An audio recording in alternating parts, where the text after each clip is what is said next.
നമുക്ക് പഴശ്ശിരാജയുടെ വേലുത്തമ്പി ദളവയുടെയും ഒരു കമ്പാരിസൺ പഠിക്കാം. പഴശ്ശിരാജയുടെ മരണം 1805 നവംബർ 30. പഴശ്ശിരാജ മരണപ്പെട്ടത് 1805 നവംബർ 30 മാവിലത്തോട്, വയനാട്ടിലെ മാവിലത്തോട് എന്ന് പറഞ്ഞ സ്ഥലത്താണ്. പഴശ്ശിരാജ മരണപ്പെട്ടത് 1805 നവംബർ 30 വയനാട്ടിലെ മാവിലത്തോട് എന്ന് പറഞ്ഞ സ്ഥലത്താണ്.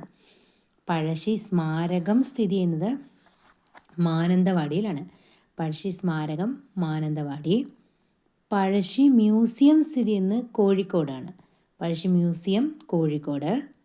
പഴശ്ശി ഗുഹ സ്ഥിതി ചെയ്യുന്നത് മലപ്പുറത്താണ്. പഴശ്ശി ഗുഹ മലപ്പുറത്ത്. പഴശ്ശി ഡാം സ്ഥിതി ചെയ്യുന്നത് കണ്ണൂരാണ്. പഴശ്ശി ഡാം സ്ഥിതി ചെയ്യുന്നത് കണ്ണൂരാണ്. പഴശ്ശിരാജയുടെ പേരിലുള്ള കോളേജ് സ്ഥിതി ചെയ്യുന്നത് വയനാട്ടിൽ പുൽപ്പള്ളിയിലാണ്. പഴശ്ശിരാജയുടെ പേരിലുള്ള കോളേജ് വയനാട്ടിൽ പുൽപ്പള്ളിയിലാണ്. പഴശ്ശി NSS കോളേജ് സ്ഥിതി ചെയ്യുന്നത് മട്ടന്നൂർ കണ്ണൂരാണ്. പഴശ്ശിരാജയുടെ പേരിലുള്ള NSSൻ്റെ കോളേജ് സ്ഥിതി ചെയ്യുന്നത് കണ്ണൂർ മട്ടന്നൂർ എന്ന് പറയുന്ന സ്ഥലത്താണ്. ഇതുപോലെ വേലുത്തമ്പി ദളവ ജീവത്യാഗം ചെയ്തത്, ആത്മഹത്യ മരണപ്പെട്ടത് 1809 പത്തനംതിട്ടയിലെ മണ്ണടി ക്ഷേത്രത്തിൽ വെച്ചാണ്. വേലുത്തമ്പി ദളവ ജീവത്യാഗം ചെയ്തത് 1809 അത് പത്തനംതിട്ട ജില്ലയിലെ മണ്ണടി ക്ഷേത്രത്തിൽ വെച്ചിട്ടാണ്. വേലുത്തമ്പി ദളവ സ്മാരകം അതുകൊണ്ട് മണ്ണടിയിലാണ്, പത്തനംതിട്ടയിലെ മണ്ണടിയിലാണ് വേലുത്തമ്പി ദളവയുടെ സ്മാരകം സ്ഥിതി ചെയ്യുന്നത്.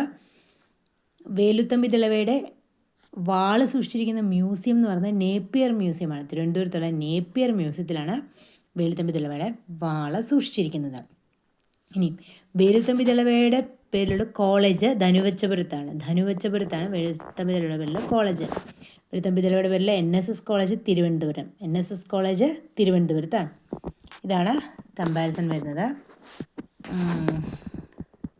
പഴശ്ശിരാജയുടെ മരണം 1805 നവംബർ 30. വേലുത്തമ്പി ദളവ ജീവത്യാഗം 1809 അത് പഴശ്ശിരാജ വയനാട് മാവിലത്തോടാണെങ്കിൽ വേലുത്തമ്പി ദളവ പത്തനംതിട്ട മണ്ണടിയിലാണ്. പഴശ്ശി സ്മാരകം മാനന്തവാടിയിൽ, ദളവ സ്മാരകം മണ്ണടിയിലാണ്. പഴശ്ശി മ്യൂസിയം കോഴിക്കോട്, ദളവയുടെ വാൾ സൂക്ഷിച്ചിരിക്കുന്ന മ്യൂസിയം എവിടെയാണ്? നേപ്പിയർ മ്യൂസിയം തിരുവനന്തപുരത്താണ്. പിന്നെ കോളേജ് പുൽപ്പള്ളി വയനാടാണ്. പഴശ്ശി കോളേജ്, വേലുത്തമ്പി കോളേജോ ധനുവച്ചപുരത്താണ്. പഴശ്ശിയുടെ NSS കോളേജ് വരുന്നത് കണ്ണൂരിലെ മട്ടന്നൂരാണ്. വേലുത്തമ്പി ദളവയുടെയോ തിരുവനന്തപുരത്താണ്. ഇതാണ് രണ്ടുപേരും തമ്മിലുള്ള ചെറിയൊരു കമ്പാരിസൺ.